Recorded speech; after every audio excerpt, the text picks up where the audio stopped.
Bismillahirrahmanirrahim. Assalamualaikum warahmatullahi wabarakatuh. Waalaikumsalam warahmatullahi wabarakatuh. Inna hamdalillah la haula wala quwata illa billah. Asyhadu alla ilaha illallah wa asyhadu anna Muhammadar Rasulullah. Allahumma sholli ala Muhammad wa ala ali Muhammad amma ba'du. Katentreman karahayon soho kawilujengan mugi tansah memayungi wonten pahargyan ing wanci enjang punika.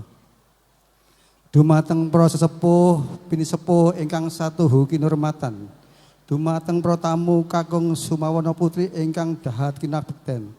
Saderengipun kula ngajengaken matur langkung rumiyin sumangga kula dherekaken tansah ngunjukaken raos puji syukur wonten ngarsanipun Allah Subhanahu wa taala awit kanthi kenikmatanipun ingkang kita tampi sareng-sareng sehingga kita sedaya saged makempal manunggal wonten papan mriki kanthi manggih rahayu wilujeng boten wonten alangan setunggal punapa-punapa.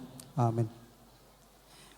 Dumateng Bapak Gora Lestari ingkang kinurmatan, kula ing mriki pinangka sulih salira saking Bapak Rahayu Wiyono Ahli Madya saha Ibu Tuti Aryani kadhawuhan hanampi panggilan pasrah saking Ibu Hasnah Terima lumantar panjenengan.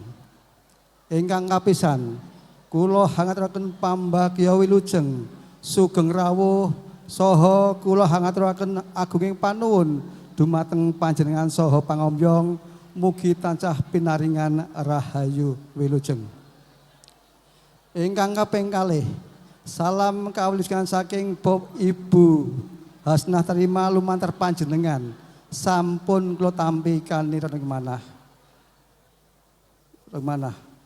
Sapunika uga dumateng Bapak Rahayu Wiyono Ahli Madya saha Ibu Tuti salam kalih menika setapi kanthi wasilah wassalamualaikum salam warahmatullahi wabarakatuh. Ingkang salajengipun bilih panjenengan hamasraken Sri Temanten Sarimbit inggih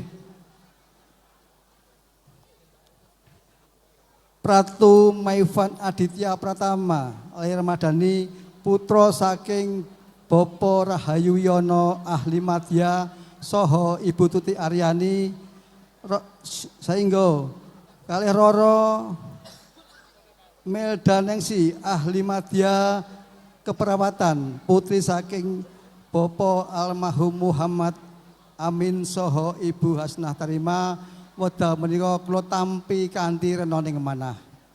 Sri Temanten Sarimbit badhe katindakaken tata cara salajengipun miturut adat widi wonten papan mriki nggih menika gedungan RT sekawan RW gangsal gedungan Colomadu Karanganyar.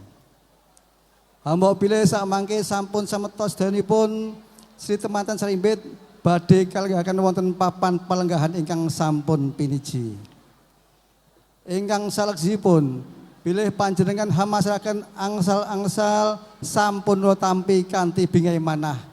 Mugi sedaya kula wau saged handadosna raket supaket anggenipun bebesanan.